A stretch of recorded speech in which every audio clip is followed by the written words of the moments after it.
Headphone लगा लीजिए, अपनी आंखें बंद कर लीजिए और सिर्फ सुनिए। आज स्क्रीन पर देखने के लिए कुछ नहीं है, क्योंकि जो सच आज मैं आपकी आत्मा तक पहुंचाने वाला हूं, उसकी तस्वीर आपका दिमाग खुद ब खुद बना देगा। इतिहास की किताबों को पलटिए और एक ऐसे इंसान की कल्पना कीजिए जिसके परदादा, जिसकी दादी और जिसके पिता ने इस महान देश के प्रधानमंत्री के रूप में शपथ ली थी। एक ऐसा नवजात जिसके जन्म पर पूरी दुनिया ने कहा था, ये भारत का आने वाला भाग्य विधाता है। लेकिन नियति का क्रूर चक्र देखिए। इसी इंसान को आगे चलकर इस सदी के सबसे बड़े चरित्र हनन के महायज्ञ में झोंक दिया गया। उसे पप्पू कहकर चिढ़ाया गया, नॉन सीरियस का ठप्पा लगाया गया, उसके आंसुओं को मजाक बनाया गया और अरबों रुपए पानी की तरह बहाकर एक ऐसी छवि गढ़ दी गई कि ये इंसान राजनीति के मंच पर सिर्फ जोकर है। वक्त की गर्द में किरदारों को खोते देखा है, मैंने हंसते हुए चेहरों को तन्हा रोते देखा है। तुम जिस पत्थरों की मार से मरा समझती हो, मैंने उस राख के नीचे भी अंगारों को होते देखा है। लेकिन आज जुलाई 2026 है। वक्त का पहिया 180 डिग्री घूम चुका है।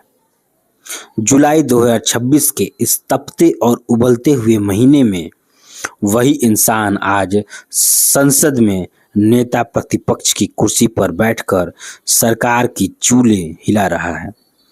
आज उसकी आंखों में वो गुस्सा है, उसकी आवाज में वो दहाड़ है कि दिल्ली के ऊंचे ऊंचे महलों की दीवारें दरक रही हैं।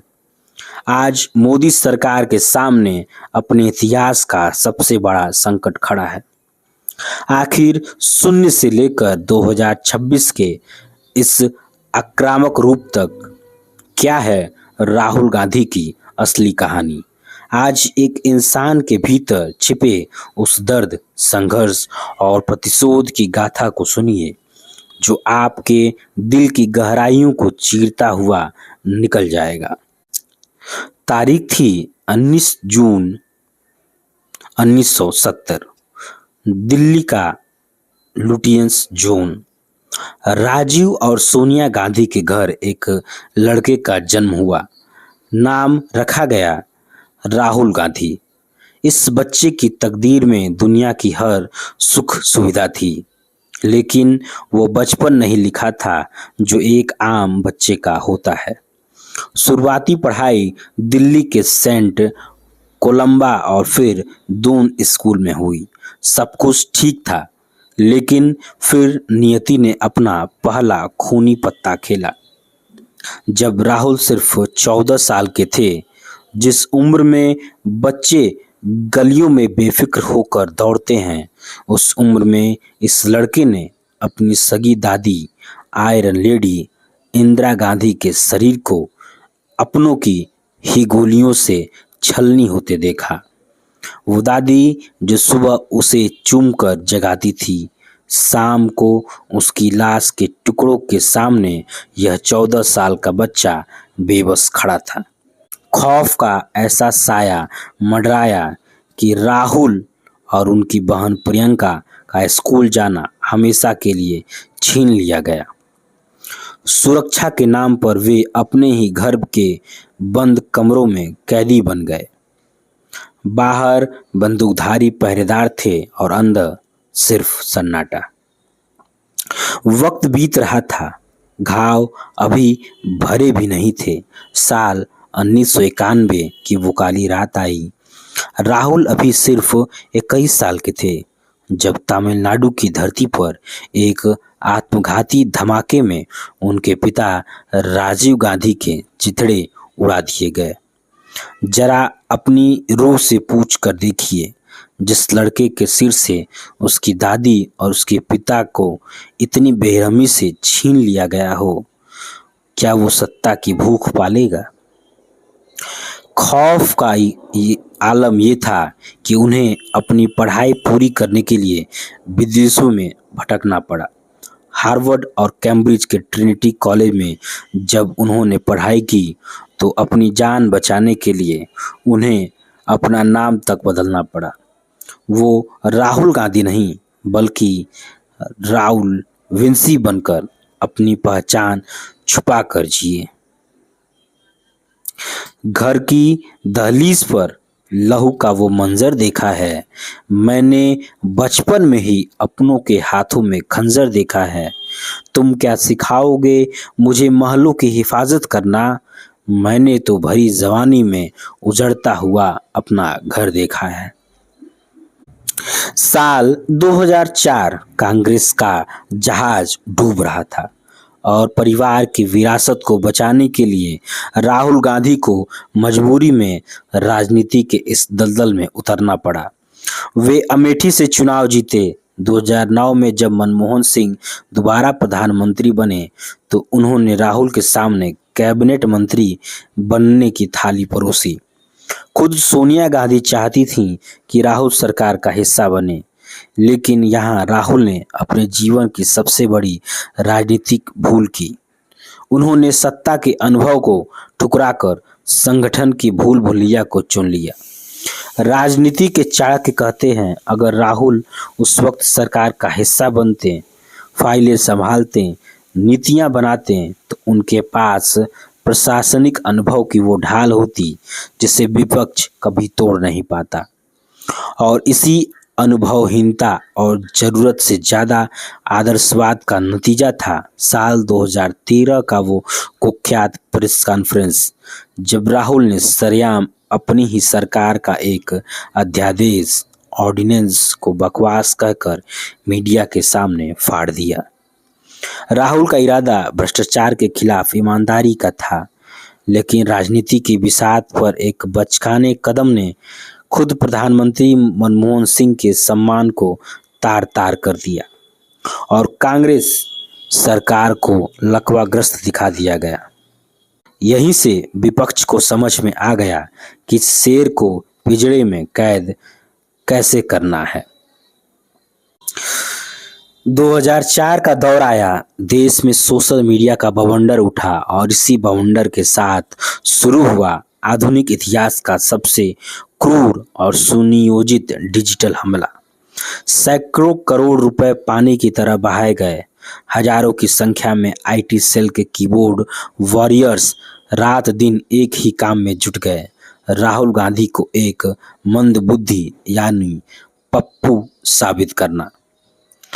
आपने भी सुना है, मैंने भी सुना है, पूरी दुनिया हंसी, इस साइड से आलू डालो उस साइड से सोना निकलेगा। लेकिन क्या कभी किसी ने रीढ़ की हड्डी सीधी करके उस भाषण का सच जानने की कोशिश की?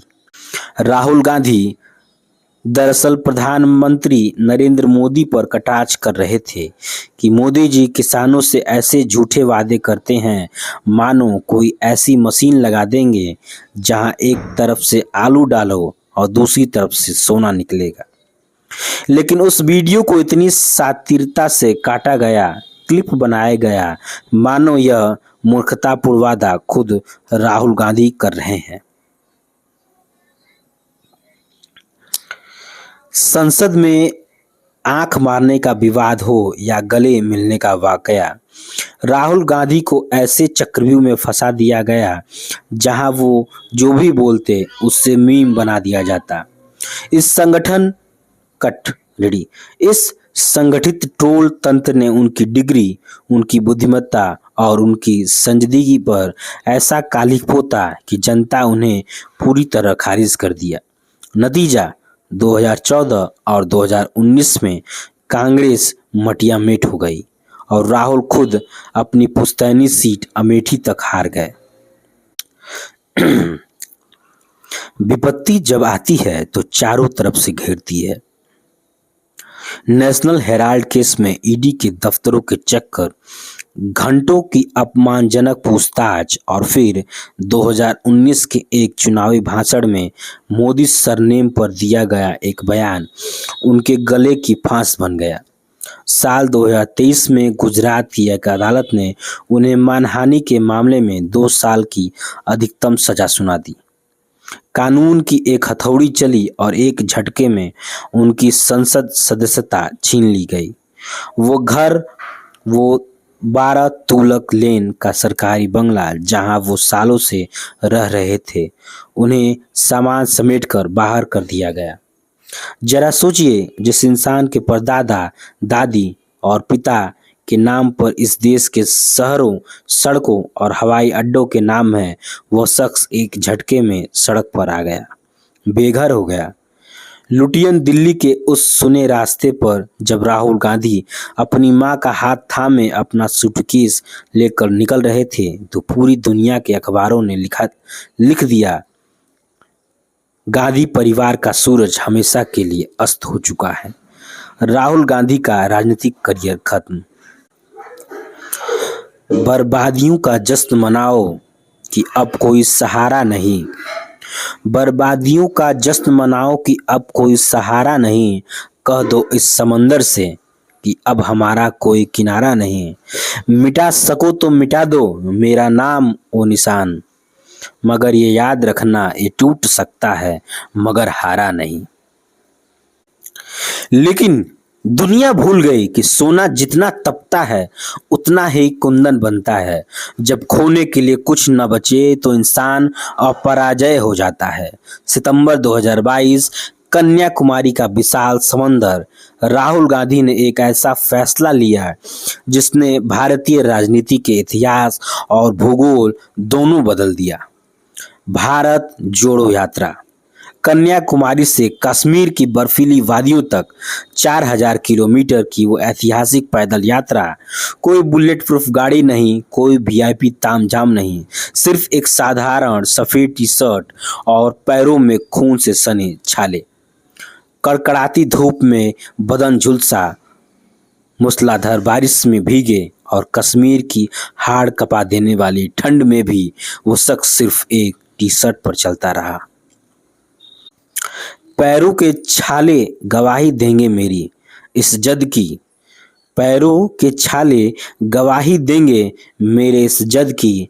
मैंने रास्तों से नहीं, खुद के मुकद्दर से जंग की है। जो समझते थे थक कर बैठ जाऊंगा मैं, देखो आज मैंने उनके गुरूर की हर दीवार तंग की है। रेडी। इस 4000 किलोमीटर की तपस्या ने अरबों रुपए के उस ट्रोल साम्राज्य को एक झटके में ध्वस्त कर दिया। जनता ने देखा कि जिसे पप्पू कहा गया था, वो तो सड़कों पर धूल फांकता हुआ अड़िग तपस्वी है। उसकी दाढ़ी बढ़ चुकी थी, लेकिन उसकी आंखों में अब एक शेर जैसी स्थिरता थी। और इसी का परिणाम था 2024 का वो चुनाव, जहां जनता ने सत्ता के 400 पार के अहंकार को तोड़कर राहुल गांधी को जनता का नायक बना दिया। और अब अपनी सांसें थाम लीजिए, क्योंकि हम खड़े हैं जुलाई 2026 के वर्तमान काल में। जुलाई 2026 का यह दौर भारतीय राजनीति के इतिहास में एक नए महाभारत का गवाह बन रहा है। आज राहुल गांधी सिर्फ विपक्ष के नेता नहीं, वे सत्ता के सामने सबसे बड़े शिकारी बनकर खड़े हैं। आज राहुल गांधी का रुख इतना आक्रामक है कि उन्होंने सरकार को बैकफुट पर ढकेल दिया। वे सीधे दावा कर रहे हैं कि देश की सरकारी संस्थाओं के भीतर एक इंस्टीट्यूशनल रिवोल्ट यानी संस्थागत विद्रोह की चिंगारी सुलग चुकी है। वे चीख चीख कर कह रहे हैं कि देश की एक बहुत बड़ी इकोनॉमिक सुनामी की कगार पर खड़ा है और सरकार का नियंत्रण पूरी तरह खो चुका है। राहुल गांधी अब खुले मंचों से दहाड़ रहे हैं और उनके पास सत्ता के गलियारों के अंदर की खबरें आ रही हैं और ये सरकार अब बैसाखियों पर टिकी है। संसद के भीतर चाहे परसीमन और जातिगत जनगणना की लड़ाई हो या फिर हाल ही में राम मंदिर से जुड़ा वो विवाद जिसने पूरे देश को स्तंभ कर दिया है। राम मंदिर जैसी परम पवित्र आस्था की जगह पर जब भ्रष्टाचार, जमीनों की हेराफेरी, चोरी के गंभीर आरोप सामने आए तो राहुल गांधी और विपक्ष ने इसे सरकार की सबसे बड़ी नैतिक हार बना दिया। इस विवाद ने बीजेपी के उस कोर वोट बैंक की बुनियाद को हिलाकर रख दिया जो कभी अजेय माना जाता है। आज 2026 में देश की जनता के भीतर महंगाई, बेरोजगारी और इस प्रशासनिक खोखलेपन को लेकर इतना भयंकर आक्रोश है कि बड़े बड़े राजनीतिक विश्लेषक मान रहे हैं कि नरेंद्र मोदी के राजनीतिक जीवन में पहली बार ऐसी परिस्थितियां बन गई हैं जहां सत्ता डगमगा रही है। शतरंज की बिसात पर अब पासा पलट चुका है। जो राजा बने बैठे थे उनका सिंहासन हिल चुका है। अब हवाओं ने भी अपना रुख बदल लिया है क्योंकि इस बार तूफान सीधे टकराने निकल चुका है। तो दोस्तों, अब धीरे से अपनी आंखें खोल लीजिए। यह थी राहुल गांधी की शून्य से शिखर तक की वो महान दास्तां जिससे शायद आज से पहले आपने इस तरह कभी नहीं सुना होगा। आप उनकी राजनीति से नफरत कर सकते हैं या मोहब्बत, लेकिन उनके इस पुनर्जन्म, उनकी इस जिद और उनकी इस तपस्या को आप नज़रअंदाज नहीं कर सकते। आप आते हैं सबसे बड़े सवाल पर, क्या राहुल गांधी इस देश के अगले प्रधानमंत्री बनेंगे? क्या 2026 का यह आक्रामक योद्धा दिल्ली के तख्त पर बैठेगा या फिर इतिहास खुद को दोबारा दोहराएगा? अपने दिल की बात कमेंट सेक्शन में पूरी ईमानदारी से लिखिएगा।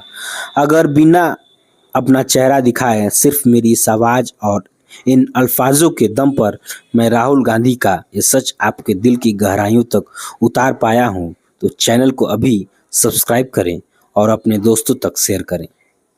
मैं मिलूँगा आपसे अगली किसी ऐसे ही महाकहानी के साथ।